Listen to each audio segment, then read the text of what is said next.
classic quote, you know, photography is painting with light. It's more than that, it's about capturing something. And I lived with a photographer called Misha Noble, and his ethos was all photography is a lie.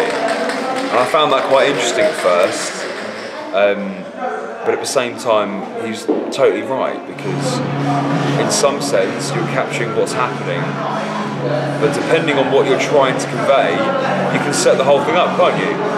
You know, you see wedding photography and they've just picked two models off the street, they're not getting married. But the best wedding photos are the ones where the bride and groom have got a double chin and they're smiling going, oh, I love you, you know, that's what it's about, not like some sort of postural kind of like pandering to the camera, fuck that.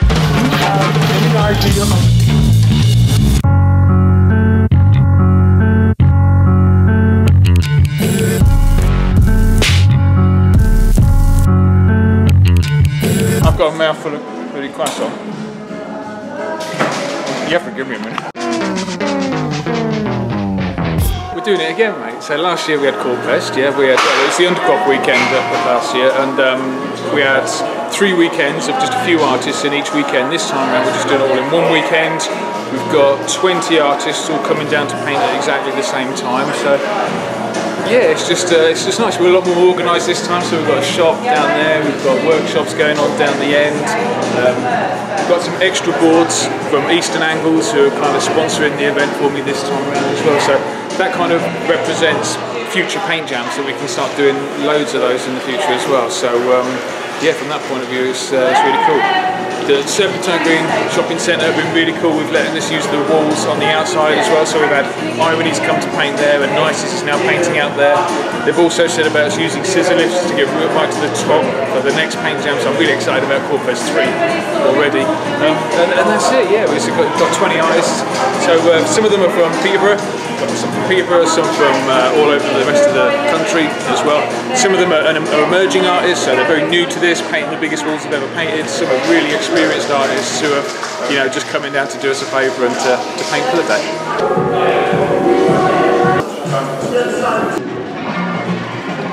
I'm Winnie May, yeah, otherwise known as Donna. Donna, hi Donna, where are you from? Portsmouth, my second KORPFEST. So yeah, really good friends with KORP.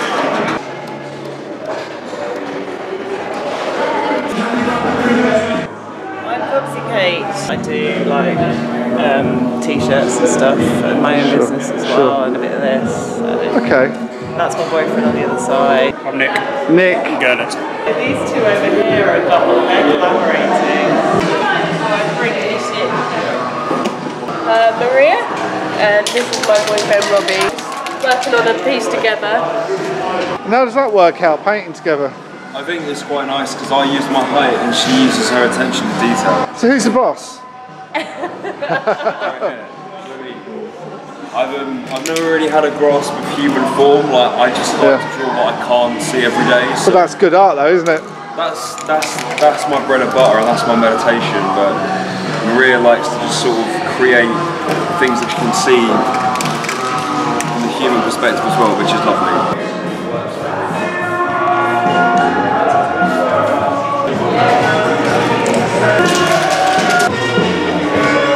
What I'm doing, I have no idea. It's bigger than I thought it was going to be. I thought it was going to be like a 4x4. So. What's your name? Tom. Tom. And your other name? That bloke Will. Where are you from? Birmingham. I'm Leanne. Leanne, have you got any other name? No. No interesting name. I'm from Northampton. So I'm going to put some butterflies and flowers in her hair, so if you come back later it will look really bright.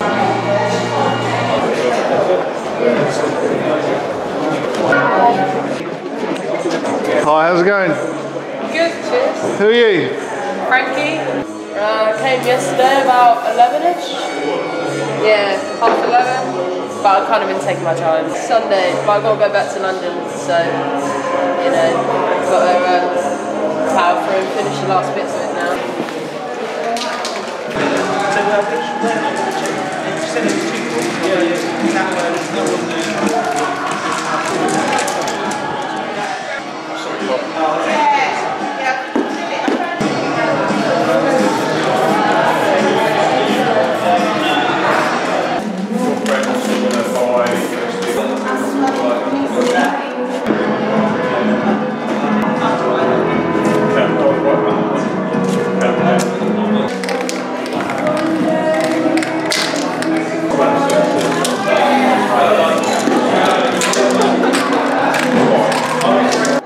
Dixon, aka M1, friend of KORP's, grateful for the invite to be here. It's a really, really great place to be. It's been a lovely chatting to people. It really has been a really good event. KORP should be proud of it, I think so. Where are you from? From Southsea. Come up from there today, so I'll be having a coffee and driving back there in a short while. Yeah, I got the main piece done yesterday, but having come all this way, I thought I'd stick around and actually have a chance to chat to people, because sometimes you come to these events, you get wrapped up in your work and find out that you kind of went home and didn't really sort of meet the other artists and have a mingle really, so I'm making the most of that.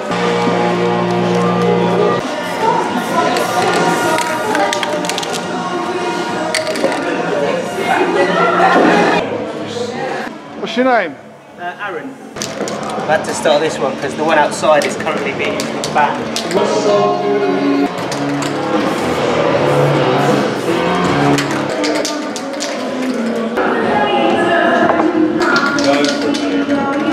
I'm KORP and I specialise in, I suppose, paste-ups, monochrome, dark, macabre, inky characters, and eyes and teeth, everything a bit gnarly.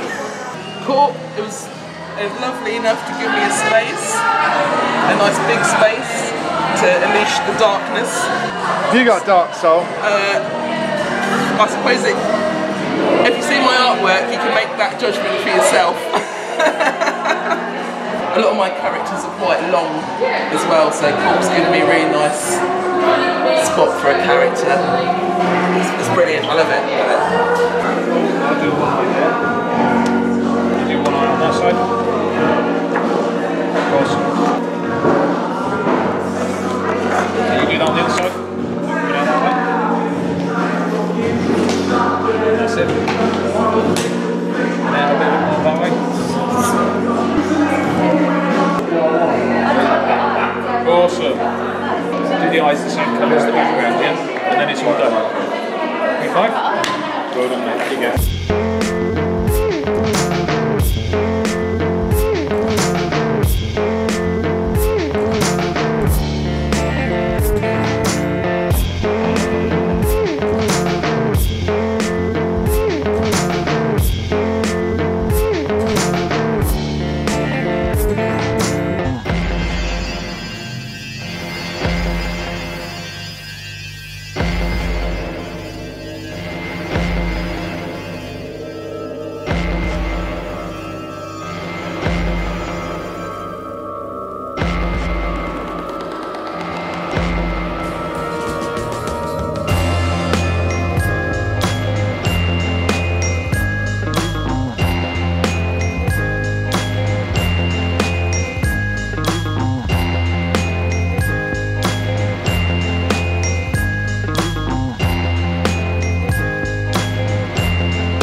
One of the downside of this place is that there's no electricity, there's no water, so we're kind of running it on a bit of a low budget.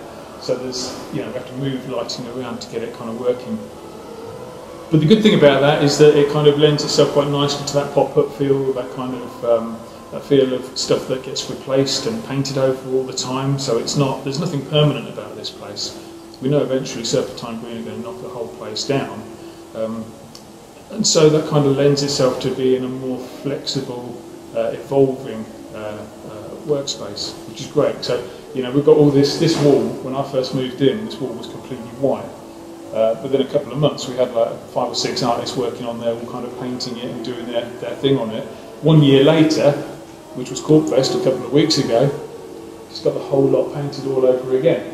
And yeah, the big thing that most people said to me was, are they just going to paint over it? What happens with the boards afterwards? And it shocks people when you say, it's just going to get painted over, we're just going to whitewash it. The whole thing with street art is that it's not permanent, is that, people put up a piece of work, and if it's lasted a few weeks, then it's doing well. If it's lasted a few hours and it's in London, then that's probably what you expect. So to have these walls painted and to know they're going to last like 6 months at least, that's a really solid thing for the street artists and for the artists that kind of come here, because it is all just temporary. You know, they do their artwork, they take their photo, and then that's it. The board's finished. They're not interested in the board anymore. They've got their photo. It kind of proves to me that it's, for a street artist, it's more about the process rather than the finished product. It's more about getting out there, doing something, putting something up on the walls, more than it is about kind of leaving a legacy behind afterwards.